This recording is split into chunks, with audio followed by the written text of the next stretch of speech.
Alors rebonjour aux internautes, on est toujours en direct du tribunal d'instance de Pointe-à-Pitre pour le procès qui oppose le CIPN et des afrodescendants contre l'État français sur la question des réparations des crimes commis pendant la période esclavagiste. Donc les demandeurs sont en train d'effectuer leurs réquisitoires. On a déjà pu entendre Maître Sarah Aristide, Maître Djurimel est en train de parler un instant, mais il y a aussi des avocats de Martinique qui représentent le MIR, donc le Mouvement international pour les réparations, qui sont également présents. Et nous avons aussi présent au tribunal des élus, comme vous pouvez le voir, le député Olivier Servat, qui discute en ce moment même avec Marie-Guadeloupe. On va essayer d'avoir un... Dis-nous pourquoi tu participes. Parce qu'il est temps que les gens se réveillent, soutiennent cette cause, parce qu'en Guadeloupe, on a besoin de comprendre que rien n'a été fait concrètement pour que la vérité soit rétablie, parce qu'on a besoin que nos ancêtres soient honorés dignement, que nous-mêmes, dans notre vie au présent, on puisse vivre dignement. Et donc, on en a marre des discours de mépris, on en a marre de cette hypocrisie qui règne et qui ne veut même pas faire admettre qu'aujourd'hui, les choses n'ont pas changé. Voilà. Donc, dans les réquisitions, justement, les avocats disaient, une avocate martiniquaise disait que la France était profondément raciste. C'est un point de vue que tu partages? Je partage totalement son avis. Déjà, je pense que le terme de race et de racisme vient de l'Europe. C'est une création européenne, bien avant le nazisme. Puisque, bon voilà, désolé, je tremble. L'émotion. C'est l'émotion. Et oui, franchement, d'ailleurs, je l'ai trouvée très pertinente, très concrète. Et d'ailleurs, j'aime beaucoup cette femme parce qu'elle va droit au but pour dire les choses. Et elle est logique. Elle est logique. Et il manque un petit peu de logique de la part des élus français, de la part de quelques Français qui ne veulent pas reconnaître que la Guadeloupe, ce n'est pas une propriété française. Nous sommes une identité, une nation à part entière. Et les choses doivent changer. Voilà, parce que... Mais comme elle a dit, le français et l'européen en général a encore du mal il est conditionné. Heureusement, ça change parce qu'on peut voir les Français dans les ghettos qui sont mélangés à toutes les communautés qui travaillent un discours aussi pour inverser cette espèce d'illogisme qui existe où quelque part le blanc se croit encore supérieur, est condescendant. Aussi, il est élevé comme ça en même temps. Voilà, il est élevé, mais quelque part, en fait, il est victime aussi de son éducation, il est victime de manque d'information, il est victime de son ignorance. Et donc, justement, c'est la jeunesse qui devrait avoir accès à l'éducation. Et je suis très contente de voir des petits jeunes qui sont là parce que je suis sûre qu'ils vont... Ça va donner matière à réflexion et puis certainement c'est eux le flambeau quoi. Il faut que ça se transmette. À notre âge, on n'a pas eu droit à des discussions de cette envergure. Je confirme. Ça a commencé avec l'excellent travail de Brother Jimmy et de Lilian Thuram qui déjà se déplaçaient un petit peu à l'université de Fouillol pour parler du problème. Mais il fallait attendre d'être en fac justement pour parler de ces questions-là. Exactement. Et même pour connaître l'histoire guadeloupéenne, l'histoire des jeunes à l'école. L'histoire de l'île en elle-même, ça n'existe toujours pas concrètement. On fait un petit cours comme ça, on parle toujours de l'assimilation et en fait on reste eurocentré dans toutes les matières qui sont enseignées et c'est très malsain en fait, c'est très malsain parce qu'en fait on doit s'éloigner de notre identité pour pouvoir accepter l'identité de celui qui encore aujourd'hui nous colonise quoi. Alors on est en train de faire des petits cours d'histoire sur Canal 10 en ce moment Et c'est vrai que c'est pas très révélé, c'est passé sous silence plutôt. C'est que la culture effectivement européenne est inspirée de la culture africaine. En fait, on a les mêmes bases, mais effectivement, il y a la hiérarchisation des cultures, des civilisations, par la couleur aussi, un petit peu mis tout ça tu parles de la réappropriation de cachée voilà, de l'histoire africaine carrément. C'est-à-dire que les mathématiques, les sciences, les technologies même qui sont actuellement utilisées comme les ordinateurs, le théorème de Pythagore, vient d'Afrique. En fait, toutes ces données scientifiques et tout, et très peu d'Européens, j'ai déjà rencontré des scientifiques de haut niveau européens, ils sont encore persuadés. Ils ne savent même pas que le berceau de l'humanité c'est l'Afrique, ce qui est très grave, parce qu'on continue à donner des théories que ça serait peut-être en Asie. Enfin, on ne veut pas reconnaître que nous sommes issus du pays, du continent originel, l'Afrique, Kama. Et c'est grave. Dur, c'est vrai que c'est dur à admettre pour certains. C'est plus que dur à admettre, c'est une idéologie qui est entretenue, qui a été créée et qui est entretenue. Beaucoup le savent. Je suis sûre que le petit Macron, excuse-moi, je n'ai pas énormément de respect pour cet homme-là, parce que pour moi, c'est une illustration parfaite de la condescendance, du mépris. Il a fait une petite démonstration assez flagrante lors de son tour en Afrique. Faso, voilà, au Burkina, à l'université, et encore plus avec le président. Enfin, c'est fou, quoi, que sous notre nez, ils ne se cachent plus, ces gens-là, pour assumer leur mépris. Et voilà. Mais cette femme-là, fantastique. Bonjour maître. Bonjour. Canal 10 Télévision, est-ce qu'on peut faire une petite interview avec vous? ATV Canal 10. Canal 10. Elle m'a dit que c'est ATV qui voulait me voir. Ah, je vous ai peut-être intercepté juste avant ATV qui sont juste là. Mais on va faire rapidement. Alors, est-ce qu'on peut revenir justement sur le... Il m'a fait croire que c'était Vas-y. lui. Bonjour Monsieur Servat. Bonjour. Donc, le député Servat, pourquoi avez-vous choisi justement d'assister à ce procès aujourd'hui qui oppose l'État français aux afro-descendants? Écoutez, c'est une question importante.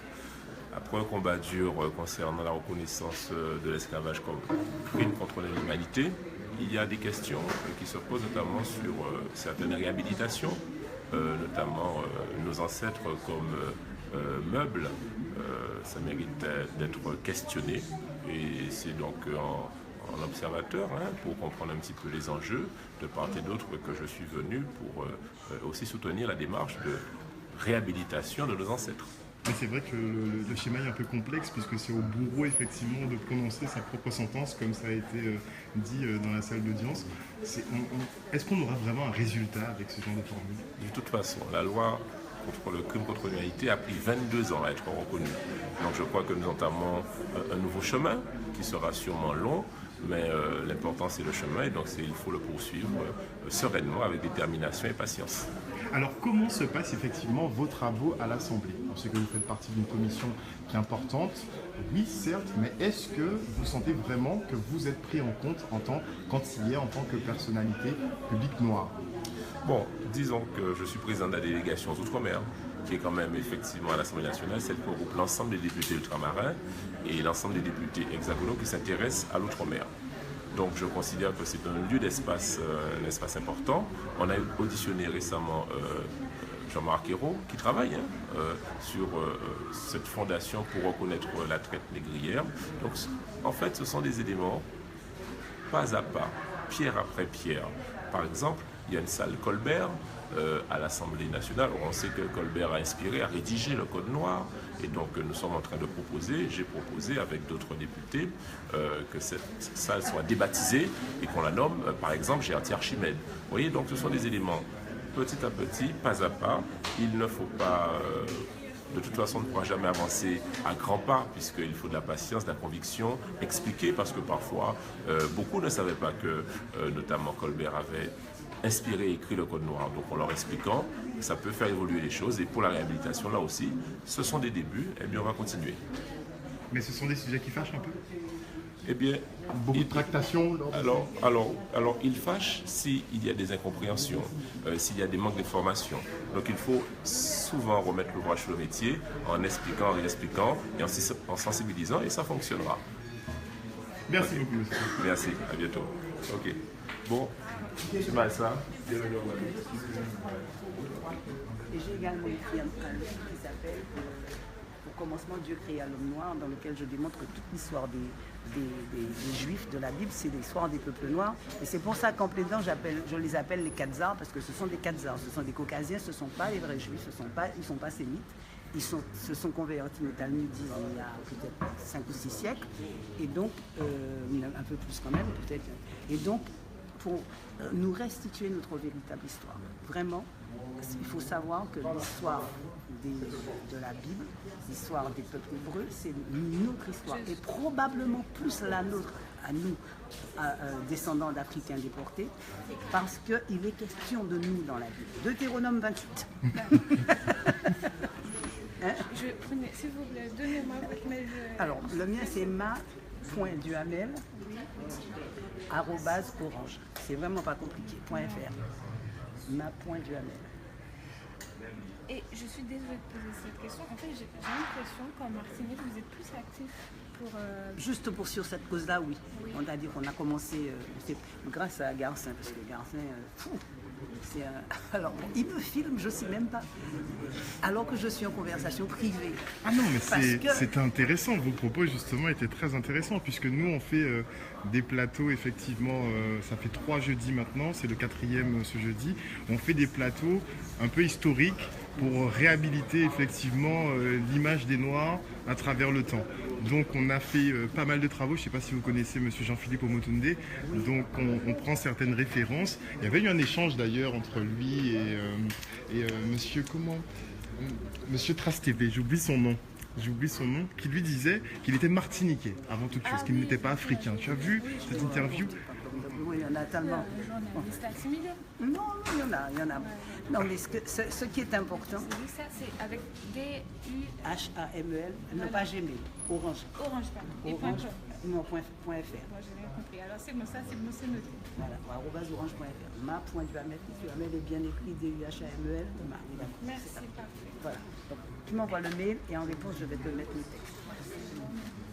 Et je vais le transmettre à un groupe africain sur lequel je suis. Ils sont très, très actifs. Je vais le transmettre. Pour décrypter un petit peu ce qu'il y a derrière. Et tu vois, j'ai pas voulu aller trop loin parce qu'on m'a dit que j'étais allée. Finalement, je regrette. Elle n'arrête pas de me dire que je suis naïve. C'est les mots, ça libère. Vous comprenez les mots que vous employez? Oui, c'est-à-dire pouvoir verbaliser ce qu'on a au fond de nous. Et c'est vrai qu'on nous a tellement Mais interdit vous ça. avez cette justesse. Moi, je la vis. Je vis vos mots. Merci beaucoup. Mais c'est bien. C'est J'avoue bien. que Merci. l'intervention était... Vous êtes brillant.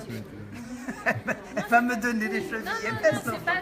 Non, mais c'est vrai. Je suis Non, pas c'est vrai. fanatique, Tu as raison. je déteste ce mot, mais c'est parce que j'ai besoin d'entendre ces mots et je pense que nous sommes très nombreux. On a besoin de savoir, on a besoin que les mots Que ça soit dits, dit, sans voilà. détourner comme ça. Parce que là, nous avons tellement été privés de la parole que. Et donc nous n'avons. Et puis surtout, ce qui est extraordinaire, c'est que quand on dit la vérité, comme disait la chanson de Libéa, on cherche à vous exécuter. Et donc maintenant, bon, nous, ma soeur Claudette et moi, qui était également avocate, elle est partie à la retraite cette année, nous avons vraiment beaucoup souffert parce que on disait la vérité. Mais maintenant, la vérité à droite, vous avez vu comment ils nous écoutent? On leur dit votre système est raciste, vous êtes raciste et tout. Ils ferment leur bouche parce qu'ils savent que... Enfin, ils sont comme ça. Enfin, c'est un choc encore, mais je comprends. Vous voyez l'évolution. Oui, oui. Et je prends comme Mais ça ça. doit être encore difficile pour eux d'entendre. Non, mais- Oui, c'est vrai, ils sont tous les trois acculés là. Ils sont en train de... Ils font semblant comme ça, ils rigolent et tout. Mais ils ont reçu, ils ont reçu ordre de leur truc de fermer leur bouche. Hein. Parce que nous, quand on parle, quand on plaide, et là, bon, je n'ai pas dit tout ce que j'avais à dire parce qu'on n'a pas beaucoup de temps, mais quand on plaide devant à Fort-de-France, on finit les audiences à 9h, on n'en a rien à faire, on finit l'audience à 9h. Mais c'est normal. Mais on leur dit tout ce qu'on a à leur dire, et eux, ils ferment leur bouche. Et une chose qui est importante, c'est que maintenant, Dominique, Claudette, moi, quand ils nous voient, ils nous courent après pour nous dire bonjour. Et c'est là qu'on voit que ce sont de pauvres gens. C'est pour ça que je lui ai dit, voyez comme nous sommes bons, nous cherchons à vous réintégrer dans l'humanité. On vous exécute pas, on cherche à vous faire comprendre que vous n'êtes que des êtres humains, comme nous-mêmes. Et c'est en ce sens que j'ai écrit mon texte. À la fin, je leur dis, il faut que vous sachiez que vous n'êtes pas blanc. Vous êtes votre identité, c'est une invention, c'est une imbécilité qui vous met hors humanité, qui vous rend complètement psychopathe, parce que vous n'êtes pas capable d'empathie face à un être humain. Vous ne savez plus Il ne faut même pas reconnaître un parler être humain. des élites, hein, parce que sinon, Non. ça, c'est la sociopathie, voilà. c'est pire. Alors, continuez votre discussion, je vais faire une petite parenthèse avec Marie Guadeloupe. Bonjour Marie Guadeloupe. Alors, parlez-nous effectivement de l'intérêt pour vous que ce procès effectivement ait lieu. Eh bien, c'est déjà une preuve qu'elle nous pas simplement dit nous c'est des Africains petits à l'Afrique, c'est la preuve que nous avons assumé pleinement l'identité en nous. Donc, il faut vraiment que pour cela ça fait. Ça, c'est le premier bitin là. Deuxième bitin là, c'est si effectivement les descendants de l'autre côté là, c'est-à-dire des Français qui nous ont réduits en esclavage, ont réduit nos ancêtres en esclavage, ont un minimum de dignité, d'humanité et de respect pour nous, eh bien, il faut y aller sur le procès. Ça qui prouve qu'ils n'ont pas senti concernés du tout par rapport à ça, famille a fait. Parce que toutes les yoga dit nous, à nous, ce n'est pas nous, ce sont nos ancêtres. Eh bien, je là qu'ils le prouvent. Qu'est-ce que vous dites aux gens effectivement qui voient le fait de demander réparation financière comme une espèce de profitation, on va dire, entre guillemets? Il faudrait en rire, tout simplement. Pourquoi? Parce que quand il y a eu la Seconde Guerre mondiale et qu'il a fallu dédommager les Juifs, la question ne s'est pas posée. Et jusqu'à ce jour, tout Juif naissant a une dot que le monde verse, que tous ceux qui ont participé ou pas, même l'Afrique, lui verse. Donc ça me fait rire. Pourquoi nous, qui avons travaillé aujourd'hui, hier, avant-hier, pratiquement gratuitement, pour pouvoir faire entrer de l'argent dans les caisses des grandes puissances d'aujourd'hui, devons-nous nous sentir, je ne sais pas moi, avoir honte ou gênés? Non, ça ne me pose aucun problème de demander des réparations pécuniaires. Mais ce n'est peut-être pas ma priorité, mais c'est sûr que ça ne me pose aucun problème. Alors, mais elles serviront à quoi? La grande question, c'est effectivement à quoi serviront-elles? Je ne peux pas vous dire à quoi ça va servir, parce qu'il faudra que tu donnes ton avis, il faudra que qu'on soit ensemble pour donner un avis sur vers quoi on destine, si on a une indemnisation pécuniaire. Donc je ne peux pas répondre pour le peuple guadeloupéen. Il y aura des assises, on va discuter quels sont les intérêts, quels sont les atouts. Nous ne pouvons pas être les seuls juges. Mais ce que le peuple guadeloupéen devrait se rappeler, c'est qu'il nous a fallu nous battre pour faire reconnaître l'esclavage, crime contre l'humanité. Et ça nous a coûté beaucoup. Il y a eu les amendes, il y a eu les arrestations, il y a eu les crachats, il y a eu les insultes. Et beaucoup de Guadeloupéens disaient, mais pourquoi reconnaître l'esclavage crime contre l'humanité? Aujourd'hui, nous en sommes fiers parce que nous avons permis à nos enfants de pouvoir dire aujourd'hui, tout simplement, que nos ancêtres n'étaient pas des meubles, n'étaient pas des choses, mais étaient des êtres humains. En faisant reconnaître l'esclavage crime contre l'humanité, il nous a fallu du courage. Aujourd'hui, il nous faut aussi du courage pour dire qu'on les a déportés, qu'on les a mis dans des cales de bateau. Ils ont perdu les parents, les frères, les sœurs, les maris, les enfants, en traversant les océans. Quand ils sont arrivés ici, ils ont subi l'humiliation, le viol, les coups de fouet. Ils ont subi toutes les atrocités qu'on ne demande à aucun être humain sur la terre, qu'il soit blanc, indien ou chinois, de subir. Mais nos ancêtres, ils les ont subis. Et ils les ont subis avec beaucoup d'espoir. L'espoir que nous, demain, on serait devenus libres, mais surtout qu'on ne l'oublierait pas et qu'on demanderait effectivement de réparer ce crime. Mais est-ce qu'on peut demander au bourreau de réparer son crime? Oui, tout à fait. Enfin, de se juger lui-même pour effectivement obtenir réparation. Alors moi, je trouve que c'est une aberration de dire que le bourreau se juge lui-même. La loi reste la loi. Si le bourreau pense qu'il ne peut pas se juger, eh bien, il n'a qu'à demander une autre instance, tout simplement. Très bien. Merci beaucoup, Marie-Guadeloupe.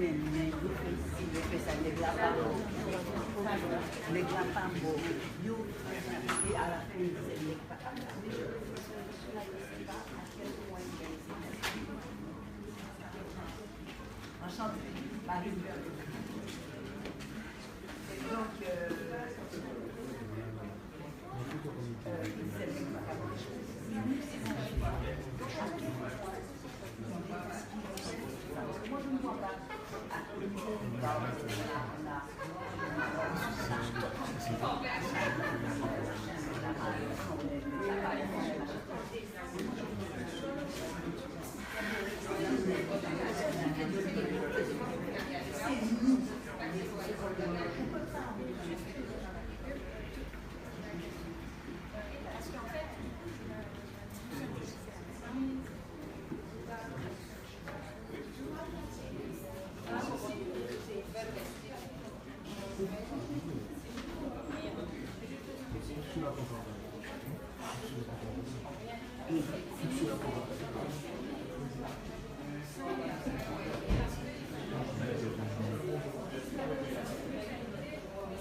Pas longtemps, 10 secondes.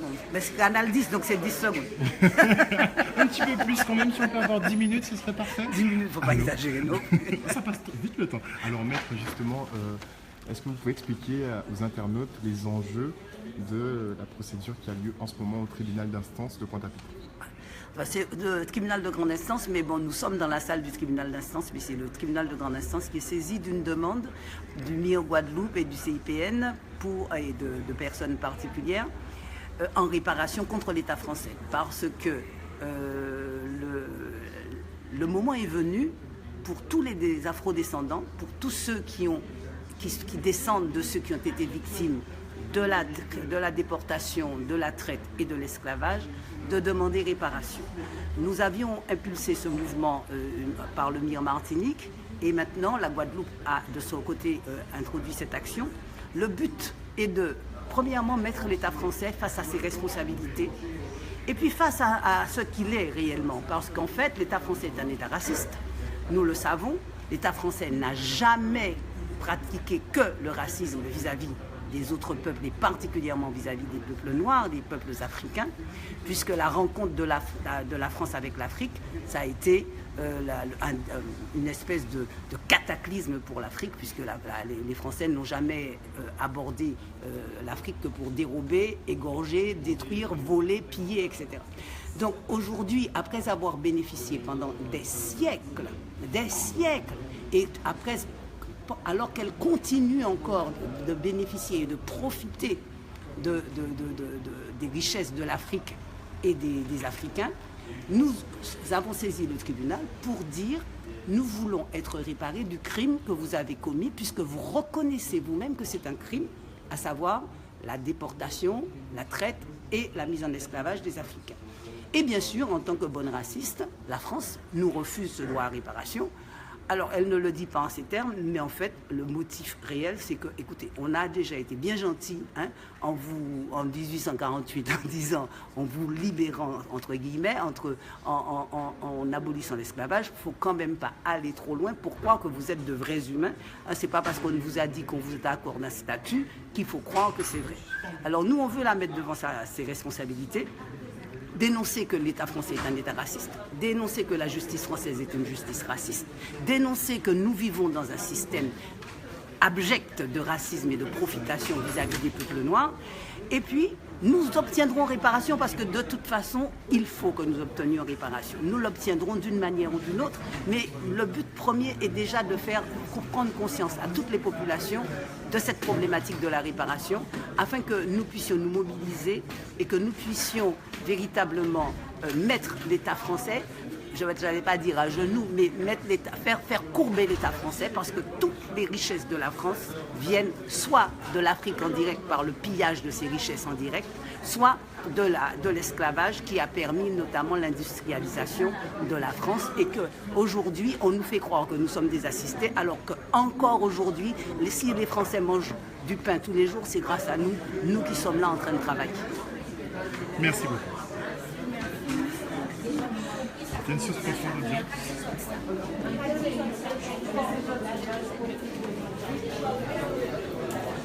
Moi, j'ai pas en tête.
Alors, comment se déroule l'audience jusqu'à maintenant?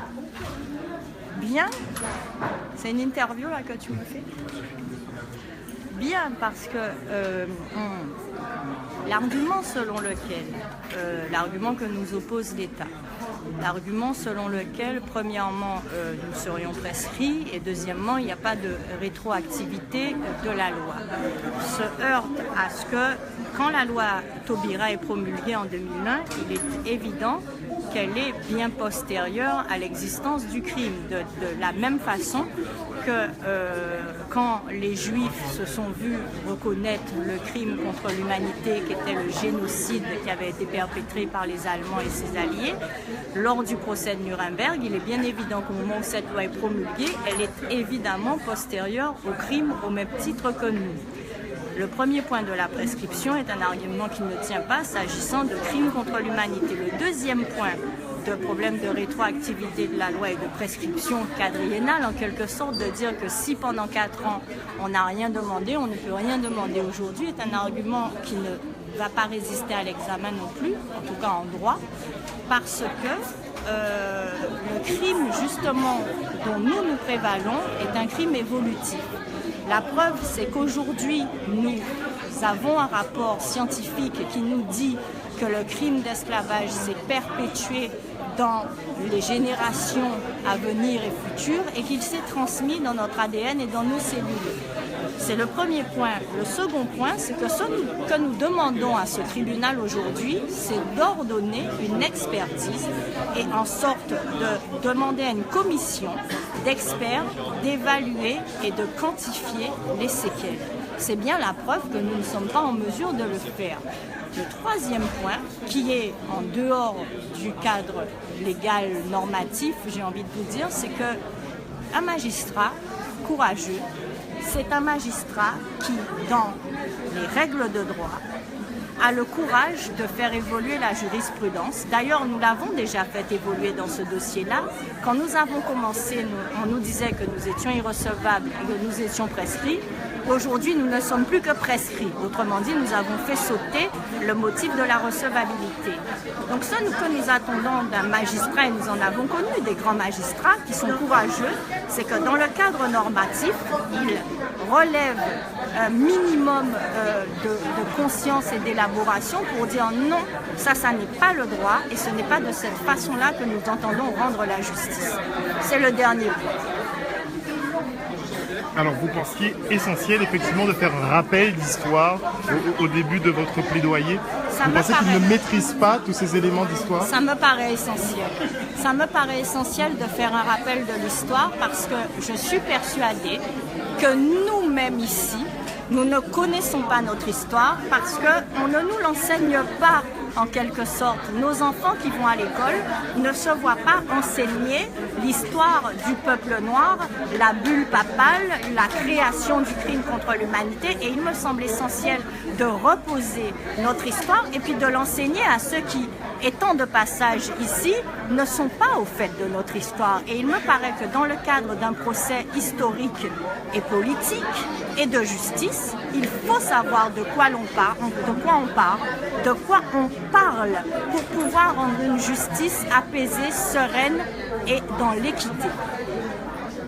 Alors, pour ceux qui disent que les Guadeloupéens sont encore en train de, d'une certaine façon, les afro-descendants sont en train de quémander, vous leur répondez quoi? Mais je leur réponds, et vous voyez, c'est à mon avis une des illustrations encore de ce que l'État colonial et l'État post-colonial français a institué dans le cadre de l'assimilation notamment, en faisant de nous des sortes de schizophrènes. Ceux qui sont dans les revendications de leurs droits parce qu'ils sont légitimes à le faire, et les autres qui, n'ayant pas connaissance du passé, font fi de celui-ci pour dire finalement, comme l'État-providence nous rend service, il nous donne des subventions, il nous donne le RSA, il nous donne des allocations familiales, ne demandons pas plus que ce à quoi nous avons droit, en occultant totalement qu'étant des descendants d'Africains réduits en esclavage, le premier des droits qu'ils doivent réclamer, c'est celui de la réparation. Alors, on est en pleine suspension d'audience. Il y aura un retour au magistrat? J'espère. C'est le minimum de la courtoisie, de la correction et du respect qui est dû à apparemment, nous tous le temps qui leur était imparti est assez limité et vous ne pouvez pas finir de plaider. Apparemment, un des juges devrait partir. Bon, écoutez, on va s'adapter à leurs modalités de fonctionnement étant apprécié qu'ils reviennent dans une composition qui soit en mesure de nous entendre et devant laquelle nous pouvons plaider parce que c'est un procès historique, ce n'est pas un procès qu'on peut balayer d'un revers de main. Alors, quelles seraient les suites?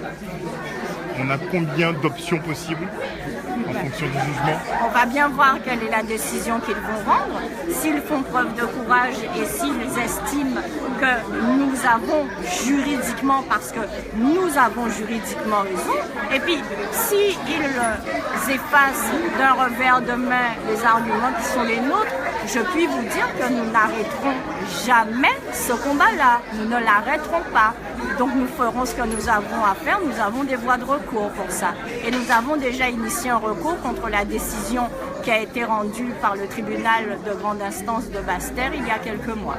Mais dans tous les cas, vous pensez tous ici présents qu'à un moment donné, il faudra payer la note? Je suis persuadée qu'à un moment, peut-être que nous n'en verrons pas le bout, mais que sommes-nous dans l'infinité de ce qu'est le respect, l'humanité et la dignité? Pas grand-chose.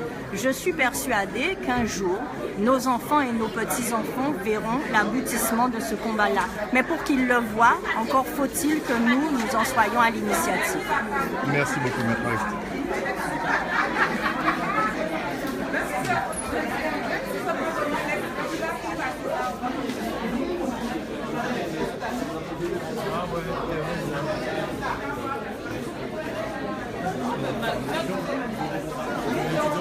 TV?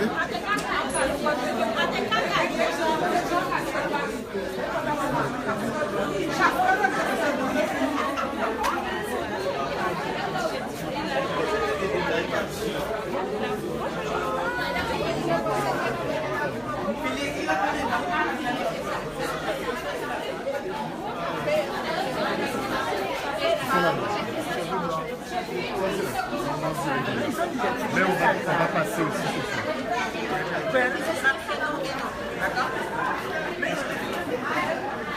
Non, je le tiens. Tu m'as demandé, Harold? Je peux?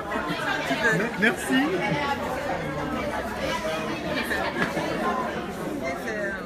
Vous me dites quand c'est bon. On te donne le top. Bon, juste un truc, je regarde quelle caméra? Il faut regarder au milieu.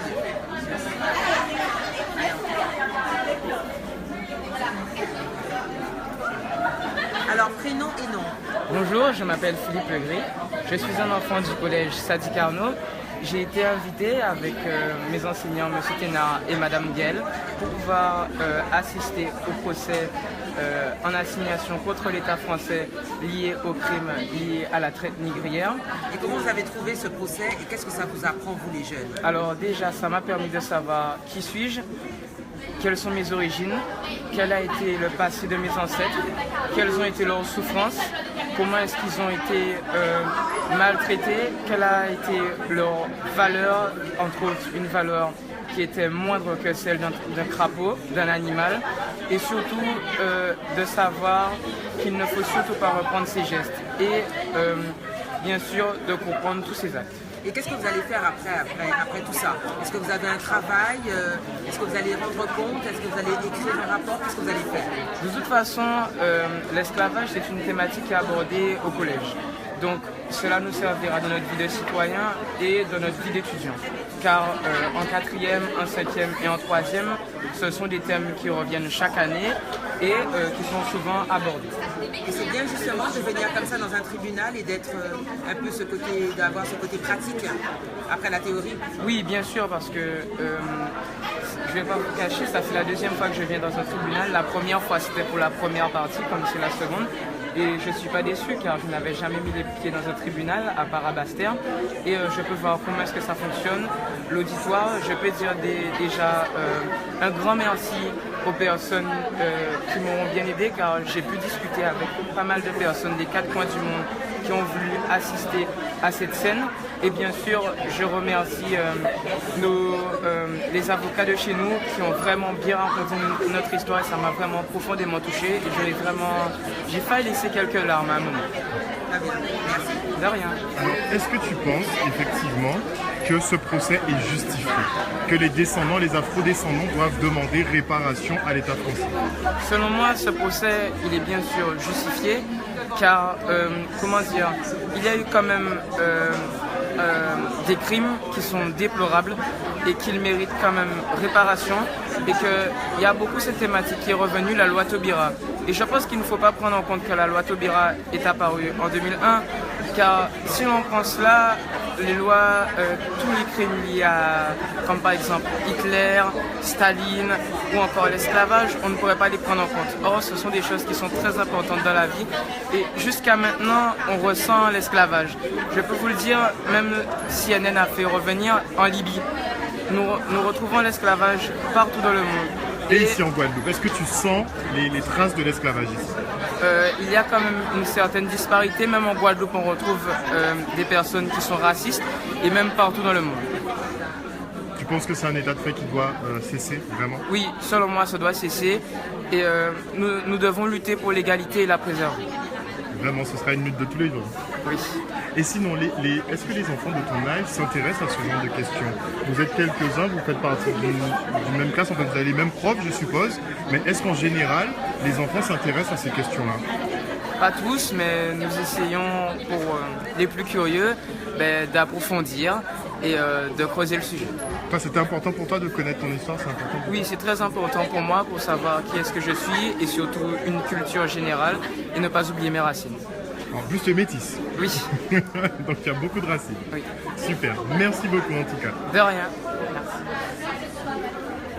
Et voici ces petits camarades, justement.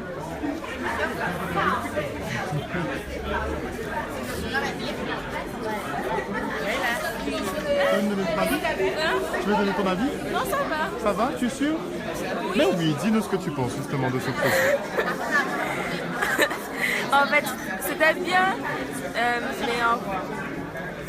j'ai pas envie. Qu'est-ce qui t'a marqué? Tu es timide? Oui. On peut prendre juste le son. C'est pas l'image si tu veux.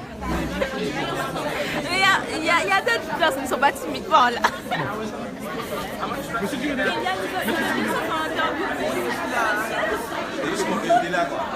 Ah, bonjour. Bonjour. est-ce que tu peux nous donner ton avis justement sur le procès qui est en train de se dérouler aujourd'hui? C'est un très bon procès parce que c'est très important de savoir déjà l'histoire de nos ancêtres. C'est bien aussi de demander réparation par rapport à ce qui s'est fait il y a longtemps.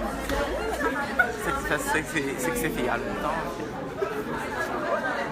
Madame et monsieur le juge. Oui. Donc c'est important de parler de ce qui s'est passé. De ce qui s'est passé avant, par rapport à nos ancêtres, par rapport à ce qui s'est fait. Il y a des hommes et des femmes qui sont morts. Il y a des femmes qui se sont fait violer.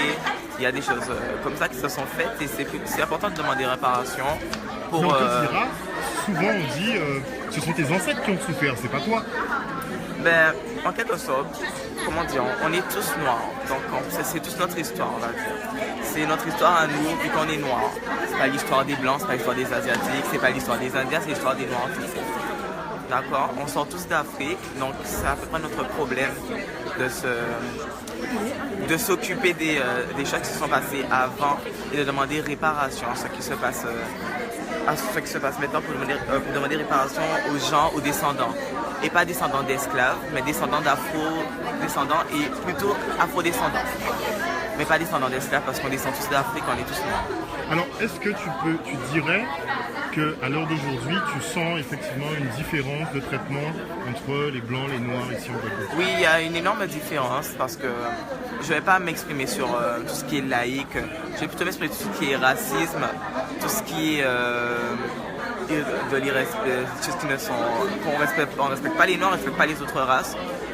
On les traite. C'est une minorité en quelque sorte dans le gouvernement français. C'est une grande minorité.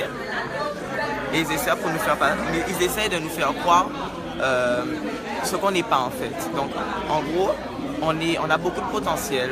On avait un pays riche, on avait un pays qui accueillait tout le monde. Est-ce que tu sais, par exemple, on va faire un petit cours d'histoire. Ouais. Est-ce que vous savez en général que tout ce qui émane, en fait, tout ce qui existe actuellement dans la civilisation européenne vient d'Afrique? Oui, voilà. Oui, comme les feux tricolores, c'est été fait par des Noirs, des maths. Et ils ont repris. Voilà. Finalement, c'est ça qui est tout le temps refait. Les Blancs reprennent ce que les Noirs ont déjà fait. De toute façon, l'humanité, c'est la version de là. Oui, c'est vrai. L'Afrique, c'est l'Afrique. Exactement. En fait, il y a trop de tabous à ce sujet. Il faut éliminer tous ces tabous-là, d'accord? Parce qu'il faut le dire clairement, les Blancs et les Noirs, les Blancs et Noirs, c'est pas du tout pareil. Donc je vais clore. Voilà. Donc en gros, ils sont mieux traités que les Noirs, les Blancs? Oui. En fait, toutes les autres races dans le gouvernement français sont traitées en minorité par rapport aux Blancs et par rapport aux Européens. Donc j'aimerais dire pour finir tout ça que oui, on a raison de demander réparation, l'égalité pour tous, mais surtout ne pas oublier qui on est et d'où on vient. Voilà. Génial. Merci beaucoup. Donc vous apprenez votre histoire, ça me fait plaisir. Un autre petit exemple. Oui. En fait, ils nous disent que finalement, on a réparation, mais en fait, c'est eux qui nous ont pris parce qu'on ne faut pas oublier que l'homme le plus riche du monde était un Africain. Mais les richesses du monde sont en Afrique. Les richesses du monde sont en Afrique. Donc ce qu'ils ont nous appartient. On ne demande pas réparation, on demande juste de nous rendre ce qui nous appartient à la base. Restitution de ce qu'ils ont pris. Et pas réparation. Merci beaucoup.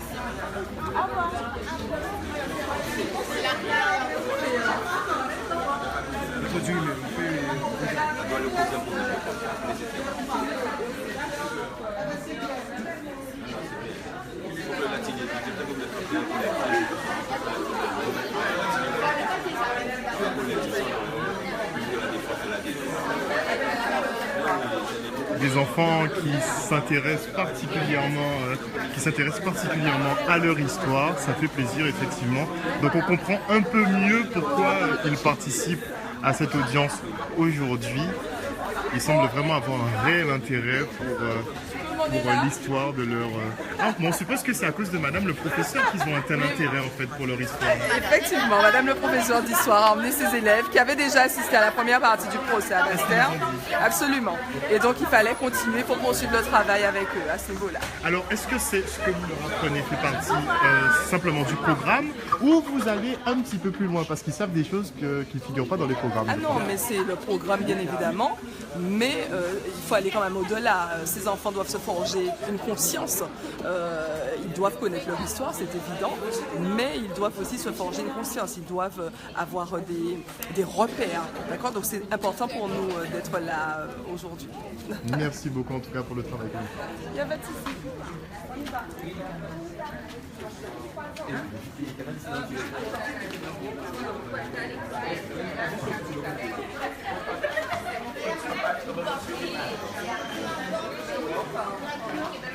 Bonjour maître Zurimel. Allez, bien, merci. Vous étiez à l'intérieur Bien sûr, bien bien sûr. Alors, bon, c'est chez vous. Allez-y. Ok. On y va. Alors maître Zurimel, l'État français, c'est vrai que c'est un procès inédit qui se déroule aujourd'hui, mais l'État français a décrété effectivement que la demande était irrecevable. Il y a une question de prescription et vous êtes là effectivement pour un peu déconstruire cet argumentaire. Oui, mais c'est exactement ça, puisque nous, on fait semblant d'acquiescer en reconnaissant le caractère abject et abominable de l'esclavage, mais on s'empresse de nous dire « mais vous êtes venus trop tard, les gars ». Donc nous, on est là pour montrer que l'horreur ne peut s'effacer par le temps. En plus, nous vivons et nous faisons vivre en nous chaque jour les préjudices subis, les souffrances endurées par nos ascendants. Donc pour nous, nous opposer l'effet du temps, c'est encore une nouvelle offense. Et donc il fallait qu'on s'applique juridiquement à démontrer que ça, c'est inopérant. Alors, qu'est-ce qu'il va se passer à votre retour Ben là, on va aborder peut-être plus le fond, puisque deux avocats vont plaider, maître Evita Fevry et maître Eslin, le bâtonnier Eslin. Et donc, il va falloir aborder le fond et démontrer le lien de causalité entre le préjudice que nous disons subir et le crime tel qu'il a été commis. Et montrer sa pérennité. Nous sommes déjà appliqués à démontrer qu'il a survécu à tous les temps. Mais il faut maintenant démontrer son étendue et suggérer des moyens de l'évaluer, de l'estimer, puisque ça ne peut se faire sans un collège d'experts. Alors, certains de nos internautes, effectivement, nous disent que ça ne servira à rien, que vous serez très certainement débouté, puisque l'État français ne s'accusera pas lui-même. Ben, si on parle comme ça, on ne fait plus aucun procès, puisque dans un procès, il y a toujours deux parties. Il y en a un qui prétend avoir raison et l'autre qui, lui aussi, prétend avoir raison. Et malgré tout, chacun prend un avocat et le juge tranche. Le juge, comme je l'ai démontré, doit se situer en dehors du monde, au-dessus de la mêlée. Le juge est là pour permettre à deux parties qui sont inconciliables de confronter leurs droits et obligations et de dire lequel a raison. En tout cas, même si le jugement ne nous donnait pas pleinement satisfaction, nous avons instruit ces magistrats de notre réalité quotidienne, d'une souffrance étouffée. Nous, je pense qu'ils ne partiront pas de la Guadeloupe comme ils sont arrivés. Merci beaucoup. Donc l'audience a repris. Effectivement, avec un juge en moins. Ce soir, donc, rendez-vous à 18h30 pour la grande édition, le journal local, et à 19h pour le talk de l'info. Ce soir, on va recevoir effectivement Jean-Philippe Omotoundé. On va poursuivre notre cours d'histoire, effectivement, sur l'histoire des Noirs. En tout cas, merci d'avoir suivi le live.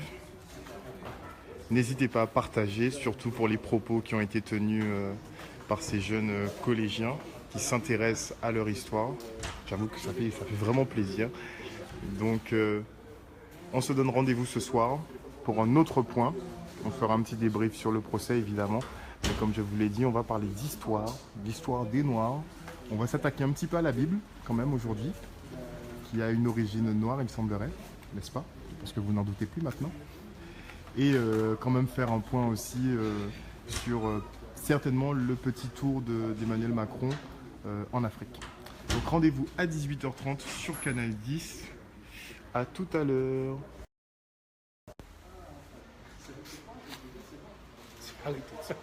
Quoi?